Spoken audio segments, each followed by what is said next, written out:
All right. I shall not wait. Band pants. All right, let's get started.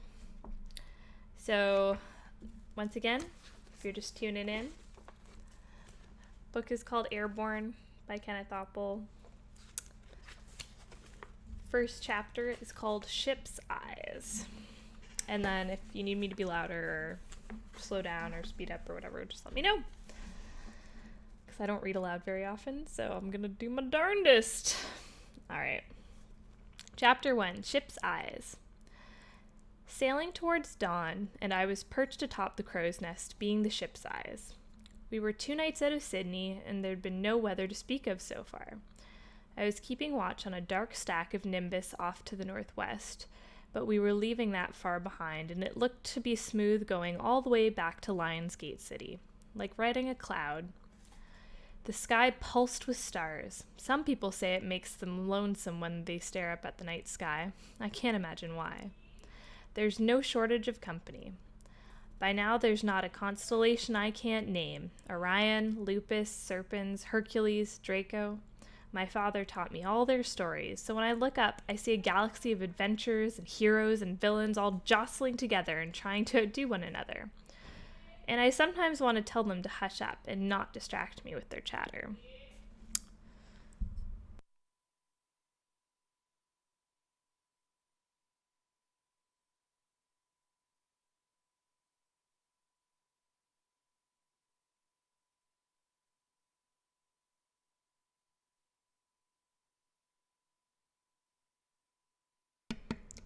I'm not in trouble. My mom was like, "Do you want tea and raspberries and ice cream?" I'm like, "Mom."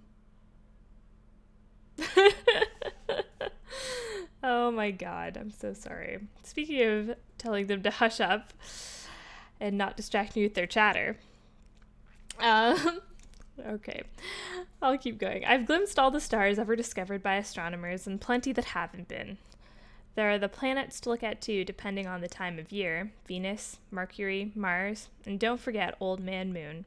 I know every crease and pockmark on that face of his. My watch was almost at an end, and I was looking forward to climbing into my bunk, sliding under warm blankets, and into a deep sleep. Even though it was only September and we were crossing the equator, it was still cool at night up in the crow's nest, parting the winds at 75 miles an hour. I was grateful for my fleece-lined coat. Spyglass to my face, I slowly swept the heavens. Here at the Aurora's summit, shielded by a glass observation dome, I had a 360 view of the sky around and above the ship. The lookout's job was to watch for weather changes, and also for other ships, especially anything suspicious. Over the Pacificus, you don't see much traffic, though earlier I'd caught the distant flicker of a steamer plowing the waves towards the Orient. But boats were no concern of ours. We sailed 800 feet above them. The smell of fresh baked bread wafted up to me. Far below, in the ship's kitchens, they were taking out their first loaves and rolls and cinnamon buns and croissants and danishes. I inhaled deeply. A better smell than this I couldn't imagine, and my stomach gave a hungry twist. In a few minutes, Mr. Ridderhoff would be climbing the ladder to take the watch, and I could swing past the kitchen and see if the ship's baker was willing to part with a bun or two. He almost always was. A shooting star slit the sky. That made 106 I'd seen this season. I'd been keeping track. Baz and I had a little contest going, and I was in the lead by 12 stars. Then I saw it. Or didn't see it. Because at first, all I noticed was a blackness where stars should have been. I raised my spyglass again, and with the help of the moon caught a glimpse. It was a hot air balloon, hanging there in the night sky. Its running lights weren't on, which was odd. The balloon was higher than us by about 100 feet and drifting off our starboard bow. The burner came on suddenly, jetting blue flame to heat the air in the balloon's envelope for a few seconds, but I couldn't see anyone at the controls. They must have been set on a clockwork timer. Nobody was moving around in the gondola. It was deep and wide, big enough for a kind of sleeping cabin on one side and plenty of storage underneath. I couldn't ever recall seeing a balloon this far out. I lifted the speaking tube to my mouth. "Crow's Nest reporting." I waited a moment as my voice hurtled down through the tube. 150 feet to the control car suspended from the Aurora's belly. "Go ahead, Mr. Cruz." It was Captain Walken on watch tonight, and I was glad, for I much preferred him to the other officers. Some of them just called me Cruz, or Boy, figuring I wasn't worth a mister on account of my age, but never the captain. To him, I was always Mr. Cruz, and it got so that I'd almost started to think of myself as a mister whenever I was back home in Lionsgate City on shore leave, and my mother's or sisters called me Matt. My own name sounded strange to me for the first few days. "Hot air balloon at 1 o'clock, maybe a half-mile off, 100 feet up." "Thank you, Mr. Cruz." There was a pause, and I knew the captain would be looking out the enormous wraparound windows of the control car. Because it was set well back from the bow, its view of anything high overhead was limited. That's why there was always a watch posted in the forward crow's nest. The Aurora needed a set of eyes up top. "Yes, I see it now. Well spotted, Mr. Cruz. Can you make out its markings? We'll train the light on it." Mounted at the front of the control car was a powerful spotlight, and now its beam cutting a blazing swath through the night and struck the balloon. It was in a sorry state, withered and puckered. It was leaking, or maybe the burner wasn't working properly. "The Endurance," I read into the speaking tube. She looked like she'd endured a bit too much. Maybe a storm had punctured her envelope or bashed her about some. And still no sign of the pilot in the gondola. Along the length of the speaking tube, I heard tiny murmurings from the control car as the captain conferred with the bridge officers. "It's not on the flight plan," I heard Mr. Torbay, the navigator, saying.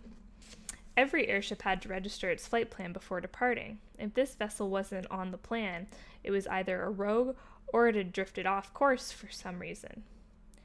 "Any sign of the pilot yet, Mr. Cruz?" asked the captain. "No, sir." "We'll try to raise him on the wireless." I waited. The balloon was not really moving as the wind was so light. We were rapidly gaining.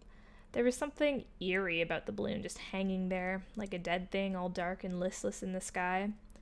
After a few moments, the captain's voice sounded over the speaking tube. "We can't raise anyone on the Endurance, Mr. Cruz. No signs of life." "None, sir?" I felt the slightest heaviness in my heels, and I knew that we were climbing, the Aurora angling gently heavenward to meet the Endurance. I lost sight of the gondola, and after a moment could only see the balloon's very top as the captain took us closer. Through the crow's nest platform, I felt the ship's pulse slow as the propellers cut back. When you've been aloft a long time, you can almost predict the ship's every movement through your own skin and sinew, like you and the ship are joined. I heard the captain shouting out the control car window through the bullhorn. "Endurance, this is the Aurora. Please respond." Again and again. If the pilot had been asleep, this should have roused him, but after a minute with no response, the captain gave up. Through the speaking tube, I overheard him talking to his rudderman. "Come around, Mr. Kahlo. We'll bring her as close as we can and try to take the gondola on board. Likely someone's injured or abandoned ship. Either way, the Endurance is in distress. We can't leave her drifting like flotsam through the sky lanes." Bring it on board? Now that would be a feat. A mid-air rescue would surely be tricky. But it was Skyway's law to help another vessel in distress. I heard footsteps coming up the ladder. My watch was over, and I was being relieved by Peter Ridderhoff, a third officer who was still junior enough to be expected to do crow's nest duty. "Cruz? Mr. Ridderhoff?" I filled him in on the balloon and handed over the spyglass. "She's at 3 o'clock now," I pointed. "You can just see her top. We're coming about." Pretty odd business being over the Pacificus and nothing but a bag of hot air. I just shook my head. It seemed madness to be at the mercy of the winds like that, with no means of propulsion. I hope no one on board was hurt. Down the ladder I went, through the webwork of alum iron beams and bracing wires that gave the Aurora her rigid shape. On either side of me hung the walls of one of the enormous gas cells that kept us aloft. Their fabric, a miraculous substance called gold-beater skin, glistened and rustled ever so slightly as I passed, like something alive and breathing. Perfuming the air was the faintest fragrance of ripe mangoes, the smell of the hydrium gas inside the cells. I dropped down onto the keel catwalk, the main thoroughfare. It ran the entire length of the ship from the control car, the officer quarters, and the luxurious passenger decks near the bow, all the way back to the cargo bays and crew quarters in the stern. Normally after my watch, I'd head back to my cabin for sleep, but I had no intention of doing so right now. I was too excited. I felt the ship turning and knew we were coming about to try to pick up the balloon.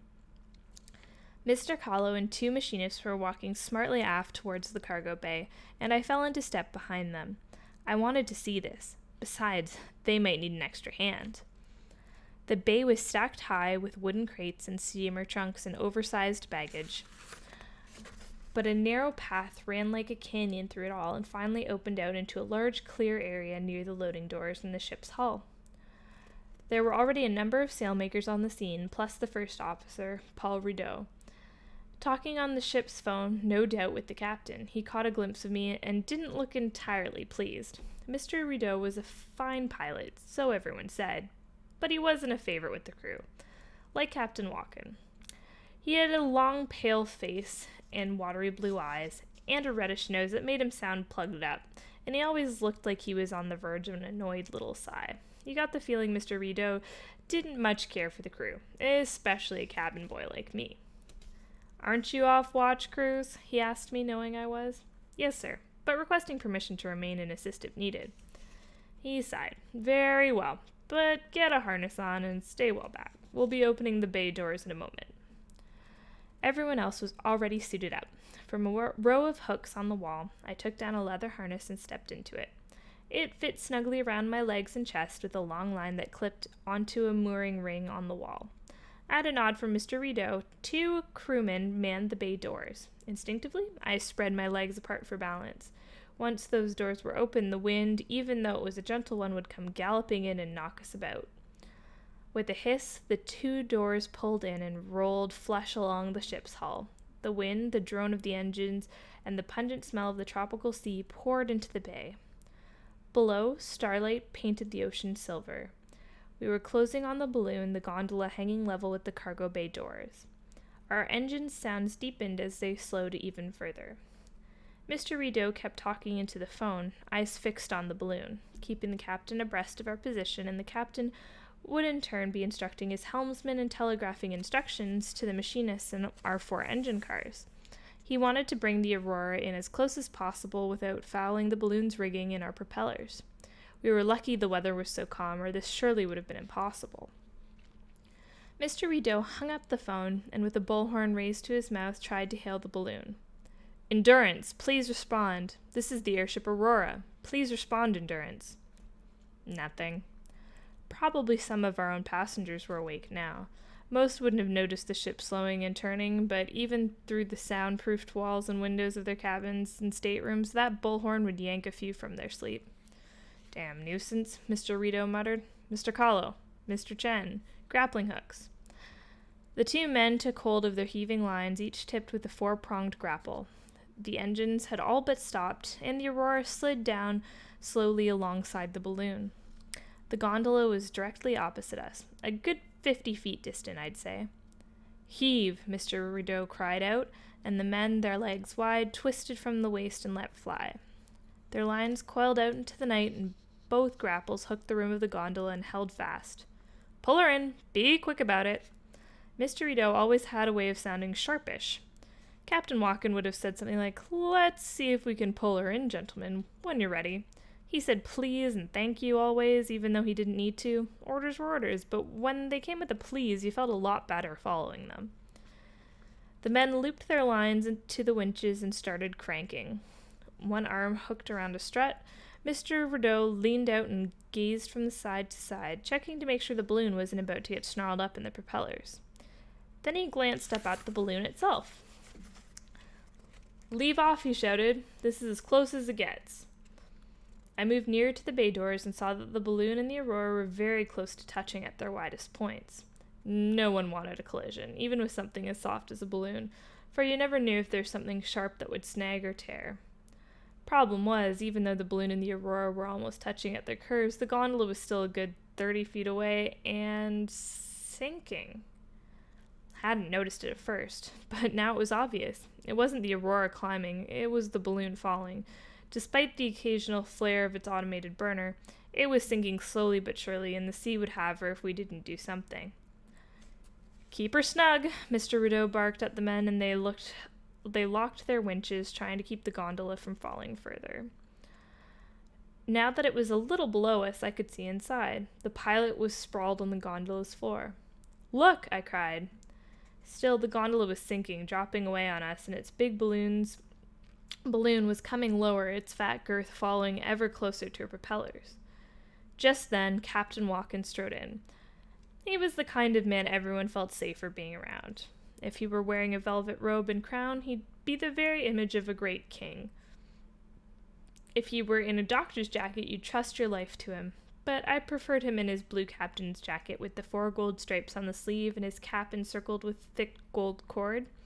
His beard and mustache were trim, and he had steady, kind eyes. He was approaching 60, with a full head of gray curly hair and wide shoulders.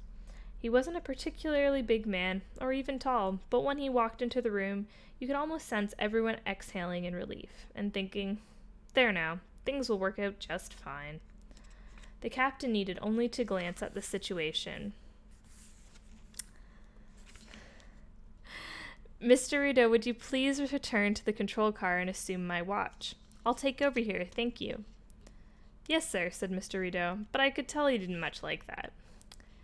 Ready the davit, please, gentlemen, Captain Walken said. Centered before the bay doors was a davit, a small crane with an extendable arm that swung out and raised and lowered cargo when we were docked. The crew sprang to it. Let's see if she'll reach, the captain said. Swing her out, please. Breathless, I watched, wondering if the arm would be long enough. I knew what the captain had in mind. I kept looking down at the man on the gondola floor. He was deathly white in the flare of the aurora's spotlight, but then he stirred slightly and his hand twitched.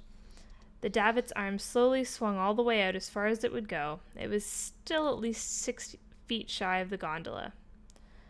Pity, the captain said calmly. Bring her back in, please, gentlemen. I looked down and saw the water close below us. The captain had vented a little hydrium to keep us level with the balloon, but now we had gone as low as we safely could.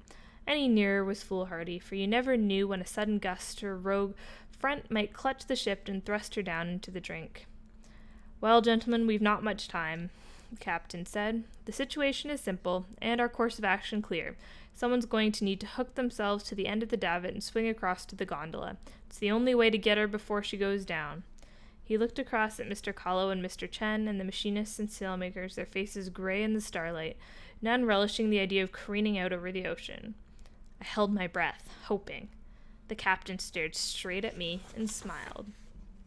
Mr. Cruz, I look at you, and of all the men, you're the one who shows not the slightest hint of fear. Am I right? Yes, sir, I have no fear of heights. I know it, Mr. Cruz. And he did, for I had served aboard his ship for over 2 years, and he'd seen the ease with which I had moved about the Aurora, inside and out. Sir, said Mr. Chen, the little lad shouldn't be the one. Let me go. And all at once the other crewsmen were vigorously offering themselves for the job. Very good, gentlemen, said the captain, but I think Mr. Cruz really is the best suited, if you're still willing, Mr. Cruz. Yes, sir. We'll not tell your mother about this. Agreed? I smiled and gave a nod. Is your harness snug? It is, sir. I was glowing with pride and hoped the others wouldn't see the flush of my cheeks. The captain came and checked my harness himself, his strong hands testing the straps and buckles. Be careful, lad, he told me quietly, and then he stepped back. All right, Mr. Cruz, hook yourself up to the davit and we'll swing you over. He said it as if he were proposing a stroll up to Adak to take in the view. He hadn't chosen me just because he thought I was the least fearful. Any of the other crew would have done it, but I was light too, the lightest here by 60 pounds. The captain was afraid the gondola might be too flimsy to carry her own weight once she was hooked and reeled in, and he didn't want anything heavy added to her. Above all, he needed someone light, but I was still honored that he trusted me with the job. The davit's cable ended with a deep hook, and onto this hook I shackled the ends of my 2 safety lines. They winched me up a little, so it was like sitting on a swing. Up close, the davit's arms seemed a frail enough bit of metal to hang your life upon, but I knew she could carry 50 of me. I know you'll not falter, the captain told me. Here, you'll need this to cut the balloon's flight lines. He passed me up his knife, and I slid it through a buckle of my harness. If you're ready, we'll send you over. Ready, sir. With that, the crew swung the davits' arms out. The deck of the cargo bay gave way to the ocean's silvered surface, dark and supple as snakeskin, 400 feet below. The arms swung to its farthest point and stopped.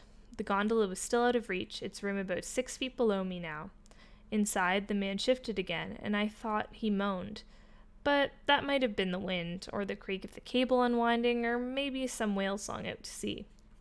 "Lower me some, please," I called over my shoulder.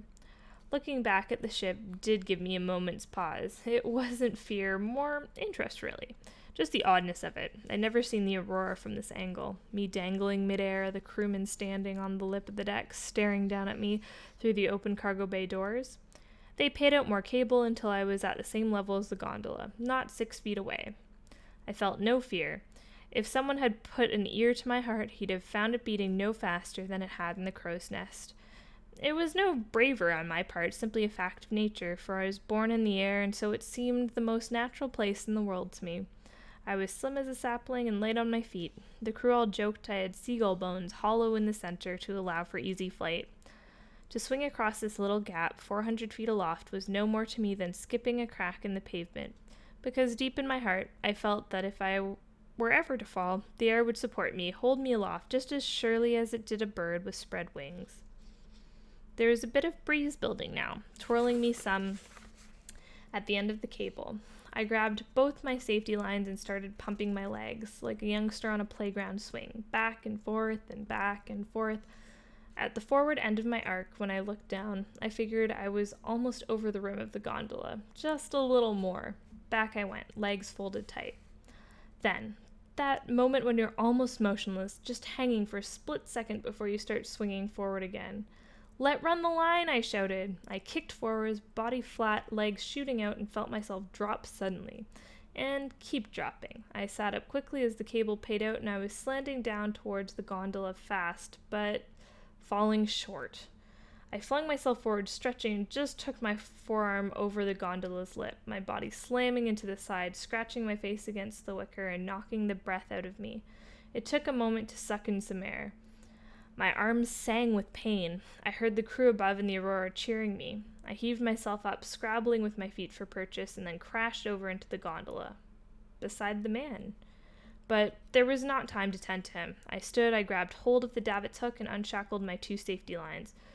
Then I cast about for somewhere secure to attach the hook. It had to be something strong, for it would be bearing the gondola's entire weight once I cut the balloon free.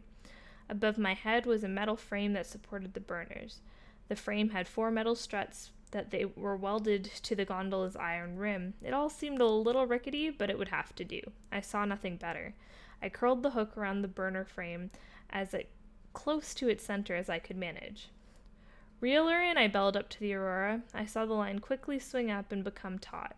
The hook grabbed. The gondola shuddered. A long, nasty squeal came from the burner frame.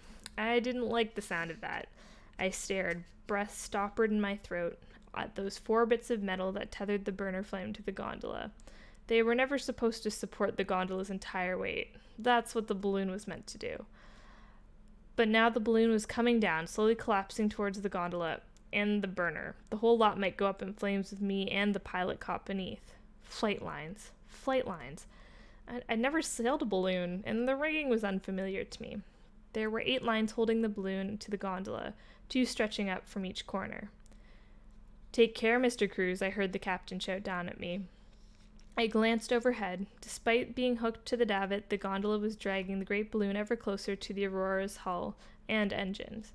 In a few minutes, they'd collide. I had to be quicker. The knife glinted in the starlight as I sawed away at the first flight line. It was thick braid, and my heart sank when I began, but the captain's sharp knife bit deep and kept going. Snap went that first line, and the gondola didn't even shift. I did the line opposite, not wanting the gondola to start hanging crooked. The balloon was sagging now, almost to the burner. I didn't have time to fuss about looking for the gas valve to shut it down, but I was sorely afraid of a fire. The 3rd and 4th lines went. At my feet, the man moaned again, and his arm twitched and knocked against my boot. I slashed through the 5th line. I looked up and saw the balloon slowly billowing down towards me, all but blotting out my view of the Aurora. It was awfully close to the engine cars and their propellers. The 6th line went, and now there were but 2 lines tethering the balloon to the gondola, attaching to opposite corners. Suddenly, the burner came on, triggered by its clockwork timer, and a geyser of blue-hot flame leaped up and scorched the fabric of the balloon. It caught immediately, spreading high. I checked the davit hook, for once I cut these last 2 lines, the only thing holding us would be that hook in the Aurora's crane. My wrists throbbed as I began slashing through the 7th line. With a mighty crack, the frayed rope snapped high into the air, and the entire gondola slewed over. The unconscious pilot slid towards me and crumpled up against the low side. Without the crane's cable holding us, we would have been tipped out into the sea. I hauled myself to the high side now in the last flight line. The smell of burning fabric was terrible now, though luckily the smoke and flames were mostly dancing up away from me.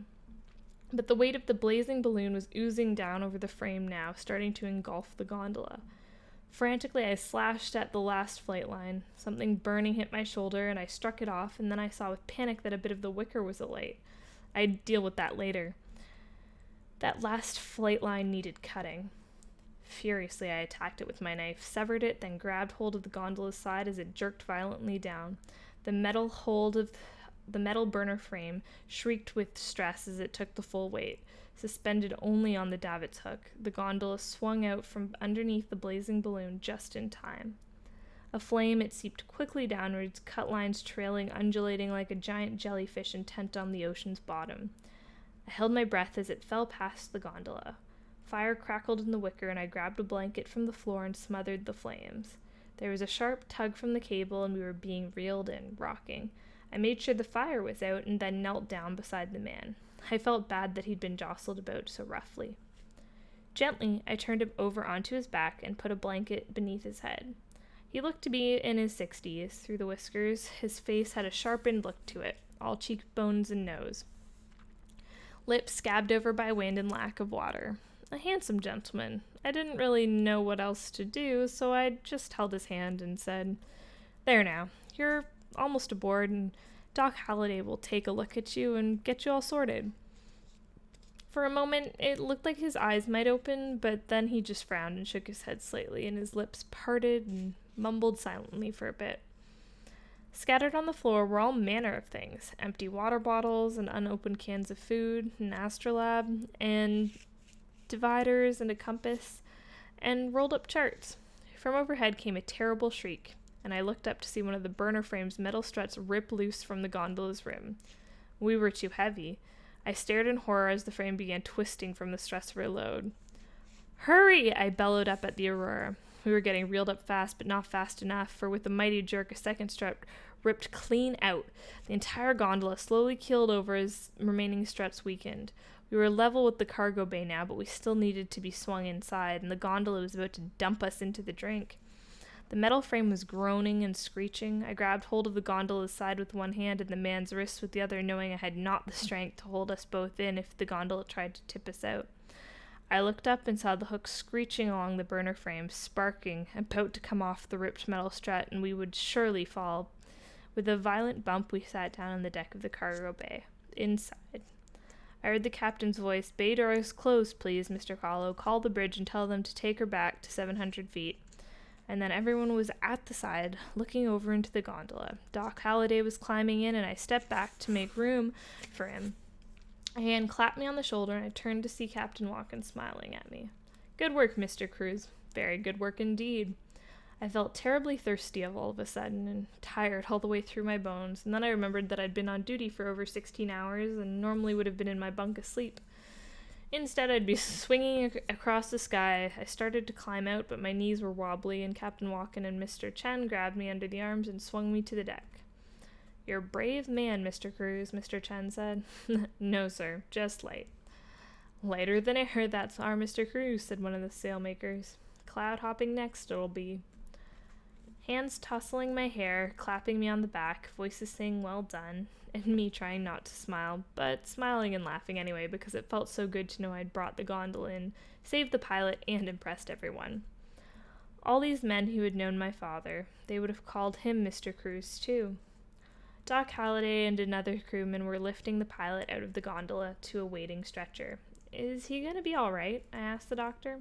I don't know yet, was all Doc Holliday answered, and his young face looked so grave that I felt a queer squeeze in my stomach. The wicker gondola looked odd and out of place in our cargo bay. Get some sleep, Mr. Cruz, the captain said. I nodded, but didn't want to go. I watched them take the pilot away on the stretcher.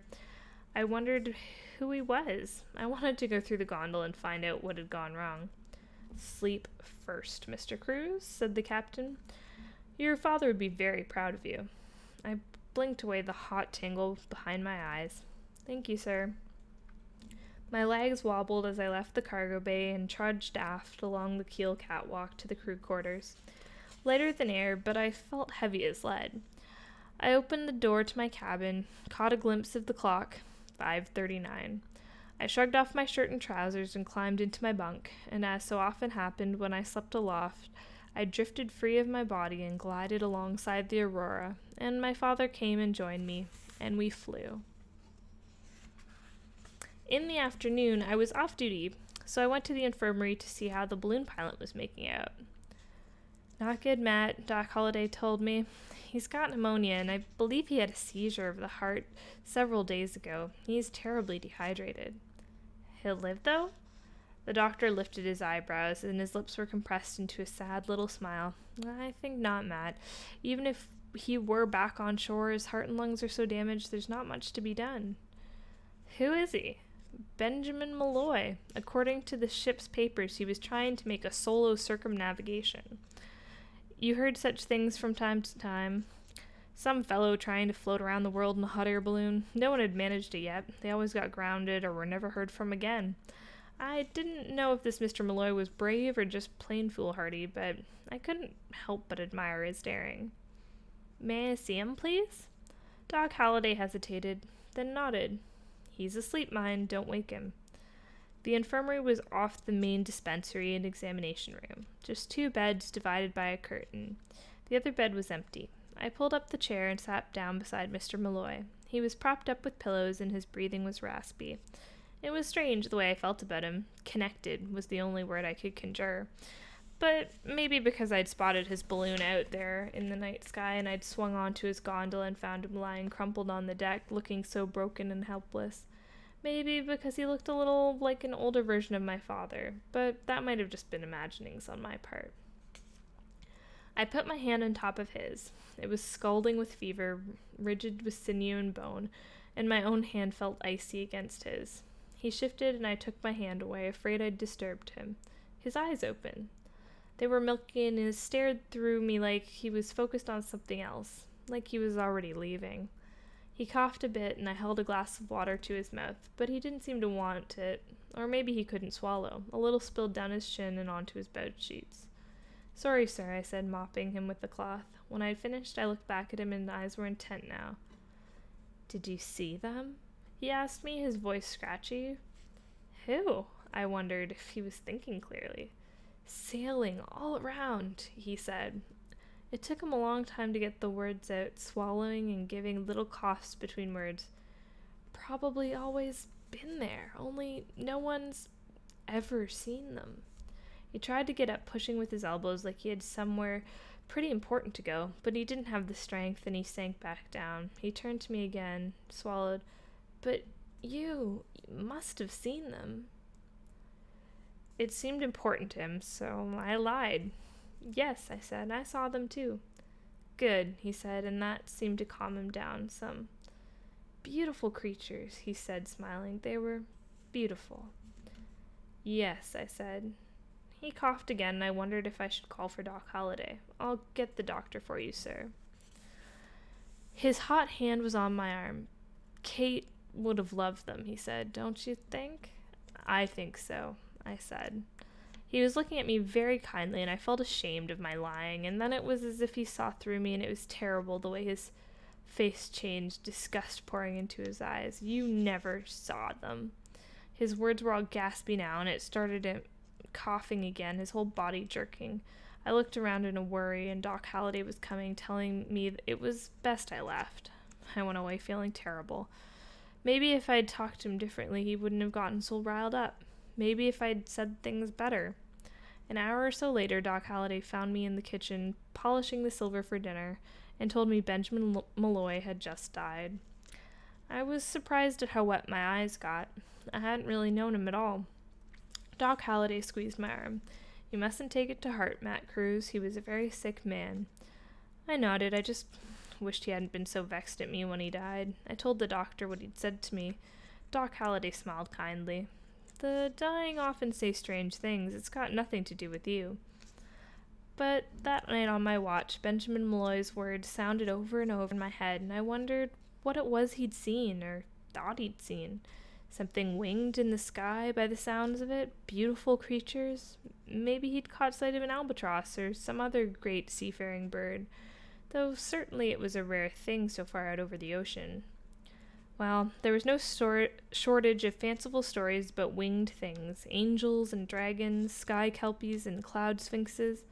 And they always turned out something else, a glare off the water, shadows in a mist, a mirage projected by a tired sailor's bleary vision. But that night, I had to admit, I kept a sharp lookout as my eyes swept the horizons and hopscotched over my constellations. And I saw nothing out of the ordinary, none of Benjamin Malloy's beautiful creatures, but I wished I had. I like to think there was no ends of things aloft in the sky, unseen by us.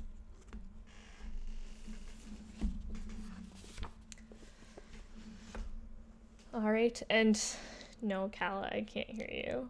I'm sorry. I wish I could. I wish I could, but I can't. So that's the end of chapter 1 of Airborn by Kenneth Oppel. And then the next page says 1 year later. So that's like the intro chapter. So what do you guys think of the story so far?